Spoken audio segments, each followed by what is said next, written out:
তপস্যারত রাম ও লক্ষ্মণকে হরণ করতে মায়াবী রাক্ষস অহিরাবণ বিভীষণের ছদ্মবেশে আসে। হনুমান পাহারায় থাকলেও অহিরাবণ তার মায়াজাল ছড়িয়ে রাম লক্ষ্মণকে পাতালপুরীতে নিয়ে যায়। হে প্রভু, আমি কি ভুল করলাম? বিভীষণের ছদ্মবেশে ওই মায়াবী রাক্ষস আমাদের রাম লক্ষ্মণকে হরণ করেছে। আমি এখনই পাতালপুরীতে যাব এবং আমার প্রভুকে উদ্ধার করব। হনুমান পাতালপুরীতে প্রবেশ করেন। সেখানে তিনি দেখেন অহিরাবণ রাম ও লক্ষ্মণকে বলি দেওয়ার প্রস্তুতি নিচ্ছে।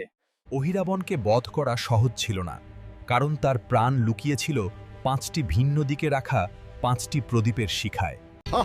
হনুমান, তুই আমার নাগাল পাবি না। এই পাতালপুরী থেকে কেউ জীবিত ফিরে যায় না। আজ তোর রামের মৃত্যু নিশ্চিত। অধর্মের বিনাশ নিশ্চিত। অহিরাবণ, তুমি জানো না আমি কে? আজ আমার পঞ্চমুখী রূপ তোমার মায়াজাল ধ্বংস করবে। হনুমান বিশাল পঞ্চমুখী রূপ ধারণ করেন। একই সাথে 5টি প্রদীপ নেভাতে তিনি এই রূপ নেন। বরাহ, নরসিংহ, গরুর, হয়গ্রীব এবং নিজের বানর মুখ দিয়ে তিনি প্রদীপগুলো নিভিয়ে দেন।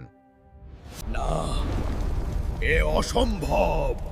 আমার প্রাণ প্রদীপ নিভে যাচ্ছে। অহিরাবণের পতন হয়। রাম ও লক্ষ্মণকে উদ্ধার করে হনুমান সগৌরবে ফিরে আসেন। ধর্ম জয়ী হয় আর মায়া পরাজিত হয়। চ্যানেল সাবস্ক্রাইব করেছো তো? এবার লাইক আর বেল বাটন প্রেস করে দাও।